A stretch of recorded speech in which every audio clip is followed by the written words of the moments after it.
Many people on the move. Some gas stations, as you can imagine, they've already run out of gas. To facilitate the exodus in South Carolina, all 4 lanes of Interstate 26 are being used for travel inland. And meanwhile, airlines have grounded hundreds of flights. Most of the flights involve airports along the coast, and many more cancellations are expected as Florence continues to close in. Airlines are offering waivers, allowing people to alter their flight plans without penalty. And on top of all of this, service on long-distance trains in the hurricane's path, those are being canceled as well.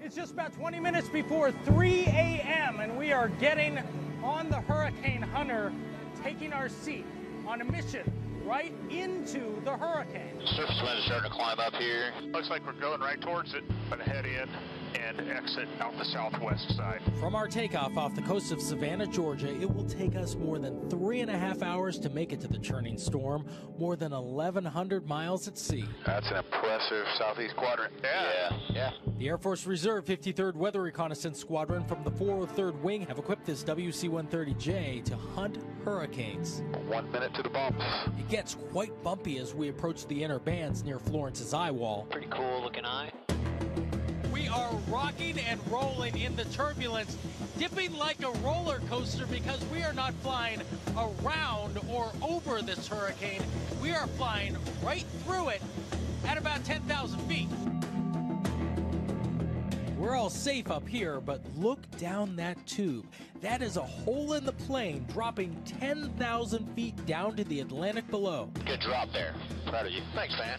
This is an example of an RD-94 GPS drop zone. It is literally a probe that will go into that to shoot out the bottom of the plane into the hurricane. A parachute pops out the black top part, and it sends its data right back to the engineers on board. Our load, we're going to go ahead and do an eyewall drop here. It's reporting back to the plane 3 times a second. Dang, this is a huge eye. We watch the data pour in, but they're also receiving via satellite in Miami at the National Hurricane Center, updating the path of the storm. Is there any other way to get this type of information, like from a satellite or from radar? Absolutely not. Satellites are great, obviously, but we can actually go in and get kind of a 3-dimensional view of what's going on in the storm. At the same time, there's a fairly new technology back here. This is a bathythermograph. It'll follow the back of the plane out of that launch tube and hit the ocean surface and deploy a probe.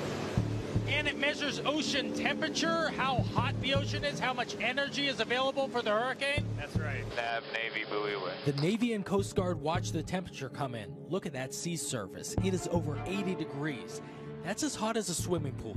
Wow, it just opened up here. You can see the entire sky now. As our mission ends, we get a surprise. The storm has replaced its eye and given us a show. So we're in the eye now. Yes, we are. Welcome to the eye.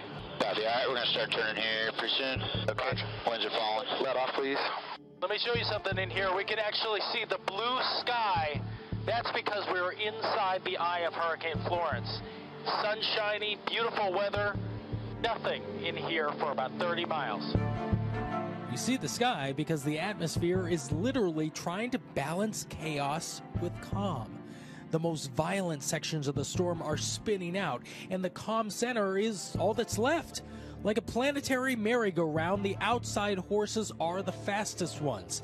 And in the center, you're barely moving at all. Science. How do you like doing this? I love it. It's a dream job.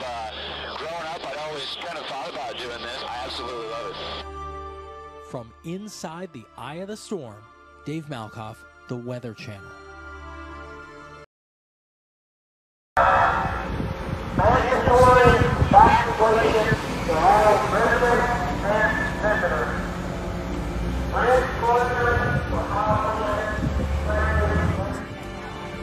Kiss my grits, Flo.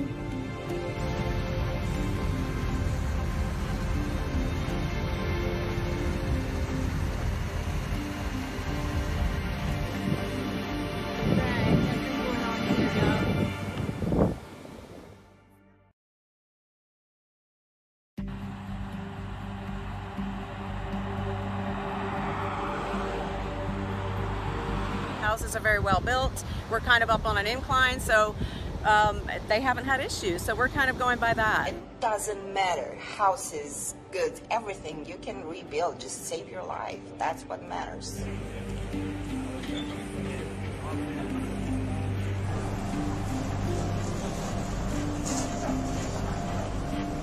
You cannot hold your walls and save your houses if you stay there, but you can save your life if you go out.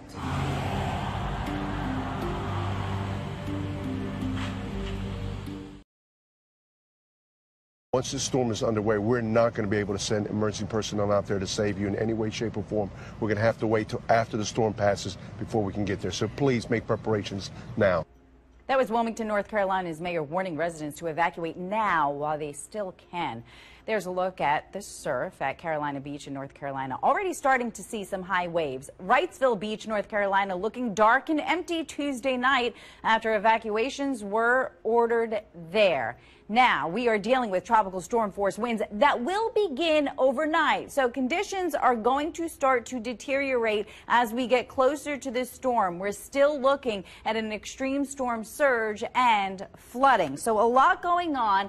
All of the Carolina coast, the North Carolina coast, is under a hurricane warning. And there's a look at the surge forecast. Now, where we're expecting to see the highest surge, and remember, could fluctuate. It depends where we see landfall, but between Cape Lookout and Cape Fear, over 10 feet possible of surge. Winds are going to be prolonged. Tropical storm force winds move in overnight. We'll start to get in on hurricane force winds Thursday and Friday. So that's a long duration of damaging winds, which means a lot of structural damage and power outages likely to happen soon. There's a look at the rainfall forecast. Heaviest rain being forecast right across the coast. 40 inches plus possible, but even inland, with this storm expected to stall out, we could see over a foot.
It's definitely the worst turbulence that you would intentionally take an aircraft through.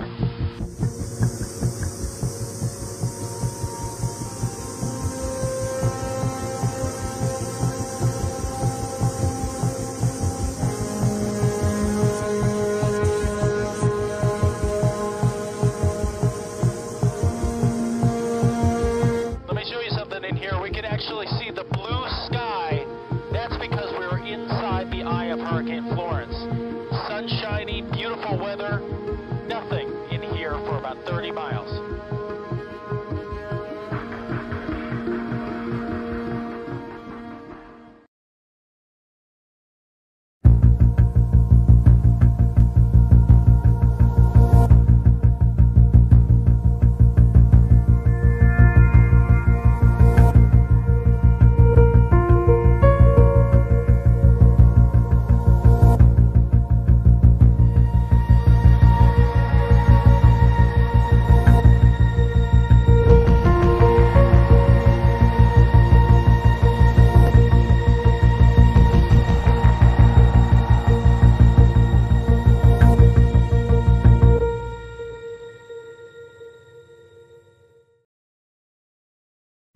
still 70 hours or more from landfall, and look what's happening at Cape Hatteras, North Carolina. Already storm surge flooding. Those tides are higher thanks to the push of all the winds from this hurricane. Now, this forecast is likely to change, but right now we're expecting the peak of the storm surge to be the southern coast of North Carolina, talking about from Cape Lookout to Cape Fear. But Cape Hatteras that we were just talking about, 5 to 8 inches, 3 to 5 inches there. That's what's possible. But again, that might change as this storm moves, and we're so far out.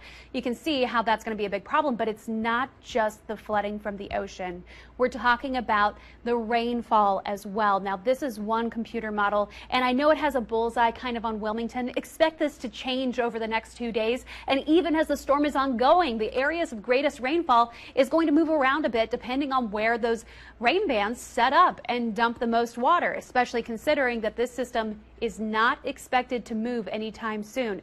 Expect a lot of rain out of this. Dangerous flash flooding and storm surge flooding is not only possible, it's likely.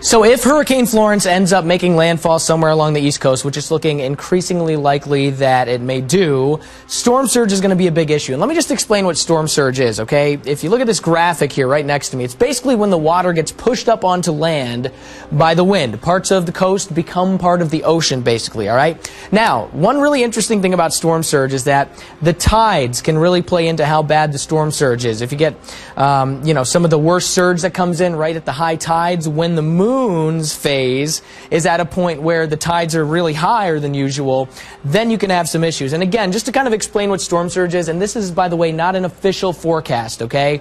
Storm could end up going anywhere in the cone or even outside the cone. Okay, I'm just using this to explain storm surge. But it's going to be the right side of where the center of the storm is, where you see the wind will be blowing inland. So that's where you're going to have the biggest issues. Now, as far as the moon cycle goes for this month, generally the tides are a little bit higher around new moon and full moon. New moon being a little bit before when the storm could make landfall, and the full moon is going to be pretty much way after the storm could make landfall. So we're going to end up in between a little bit, and I think those high tides could be about adding a half a foot or so to the storm surge.